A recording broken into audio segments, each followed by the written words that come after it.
What are you talking about? Oh, have you not heard? It was my understanding that everyone had heard. Heard what? Brian, don't! Oh, well, a bird, away. The good old days, back when Family Guy was actually funny. Now Magnus plays, yes you guessed it, the bird. Pawn f4, and Eric Rosen goes d5. The Dutch defence meeting it, if you imagine its colours reversed, it's like the Dutch defence. So this is titled Tuesday, played yesterday, 16th of May, 17th today, and after this game finished, Magnus did something unexpected. But let's look at this game first. It's a nice one, and then I'll tell you more about that. So Magnus goes knight f3, g6 from Eric. So if you picture that on the white side, that would be the main pawn structure against the Dutch. And now Magnus goes d3. We get bishop g7 and e4. Now this is clearly not a mainline way to play for white, because black can take here, instantly equalised, you can chop the queens, ruin the castling position. But who the hell wants to play an endgame against Magnus, right? So Eric didn't go for this. He went c6, kept the queens on, and then Magnus went e5 and took the space.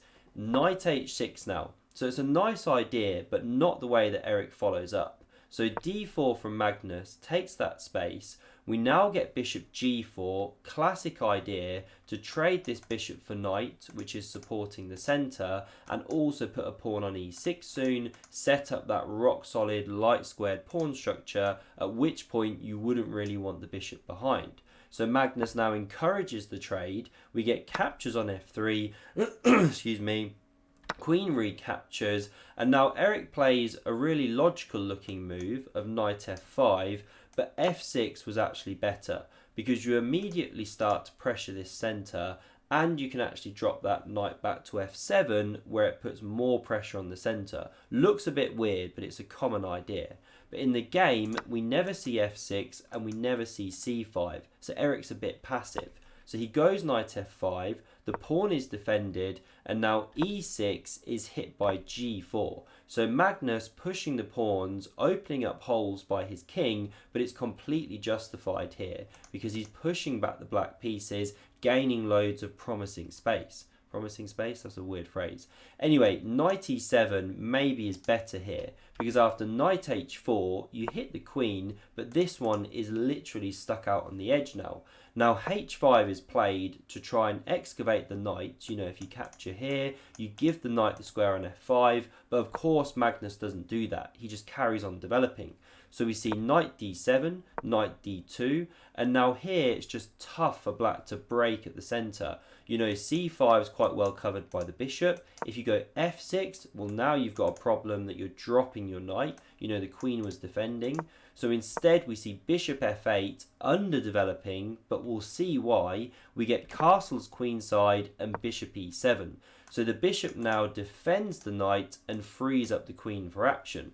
We get bishop d3, queen a5, but king b1 covers the threat to the a-pawn, and the problem for black is that you're just attacking with a sole piece here. Meantime, after castles queenside, we get f5. Magnus just steamrolling so much faster to the punch on the other side of the board. Now after this liquidation on f5, Eric does finally bring that knight back into the game. But the problem is that after queen captures, you're trading one problem for a new problem, which is that f-pawn and also these king safety problems. So the rook defends the pawn, we get this rook hitting the open file, and now queen d8, you know, that queen has to meekly return, is not actually doing anything over there, and it adds some defensive measures. For example, covers the knight, prepares king b8. Now Magnus invades with the rook, hits the pawn a second time, and you could go queen e8 to defend like this, but the problem is the pressure just keeps piling on, you know, really unpleasant for black. So instead, f6 played. Eric would love Magnus to take, help him unravel the pieces. But instead, Magnus jams this pawn right down Eric's throat. What a thorn in the side. And after knight b6, he follows up with bishop to f4. And that one is just absolutely slicing, stopping the black king from running away. And you can't even challenge that bishop, or we simply go check, opening up the queen, and you're winning this one or this one, you know, whatever, all obviously horrendous.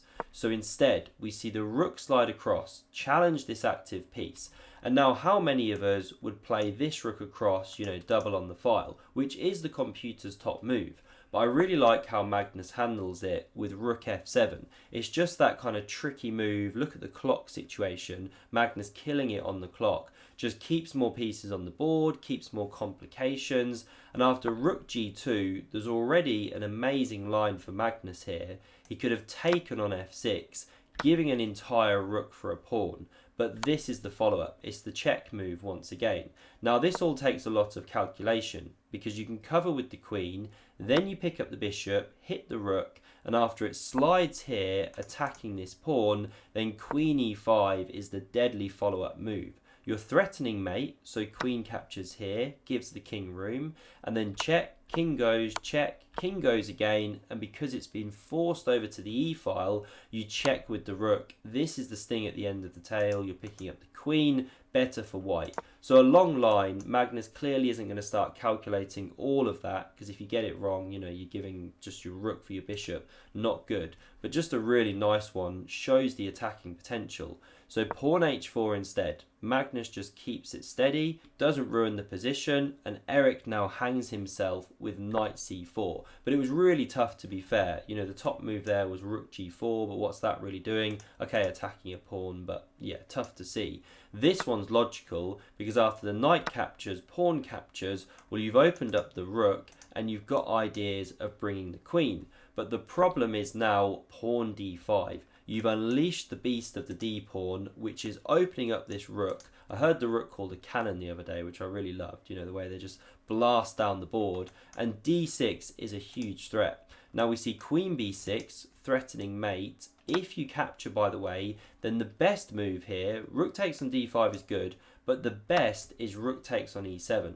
Really nice, because after queen captures, you take here with the queen, and you're double attacking the unprotected rook and this pawn. So after rook g7, best, you then take here with check, and again, the king literally can't move, you have to give up the queen. Really nice lines. So okay, Eric goes queen b6, threatens mate. Magnus just covers in a flash, you know, barely using a second on the clock. Bishop a3 adds to the pressure, but actually this is a bad move because you've now unleashed the e-pawn. That is deadly. Now you can push immediately. Whoops, push immediately. That's good enough. But Magnus finds a bit more of a swashbuckling way. He goes rook f8 check, giving the rook. So it was captured, and now e7. Check to the king. It runs to the corner here. If you step up the board, again the bishop bounces back. This is the sample line, and this is how you can deliver mate. Now there's two checkmates, one's down here, but this is even nicer using the pawn. So okay, we didn't see the king stepping to c7, it ran to b8. We now see captures, no sorry, rook f4 check first, the king goes, now captures the rook, bishop recaptures, and now we see the point of driving that king to the corner. You can deliver queen c8, checkmate. Magnus still over 2 minutes on the clock. So what did Magnus go and do? This was round 2. Well, he quit. He quit the tournament. So I literally don't even know why. I don't know if he was streaming. I doubt it. I don't think so. But after this game, he was 2 out of 2, just quits the tournament. Okay, I'm guessing he just had something to go and do, right? Or was it a rage quit because Eric was playing too slow for him? He was getting frustrated. Maybe he wanted to go play some poker or something, right? Yeah, I don't know. Okay, but thanks very much for watching anyway. Now, I'm going to bring you some chess soon from a tournament that Carlsen's playing in. It's a grand chess tour. There's Rapid, there's Blitz. So do look out for that. Subscribe to never miss a future video and see another amazing game. Check out the video on screen. Thanks for watching and see you soon.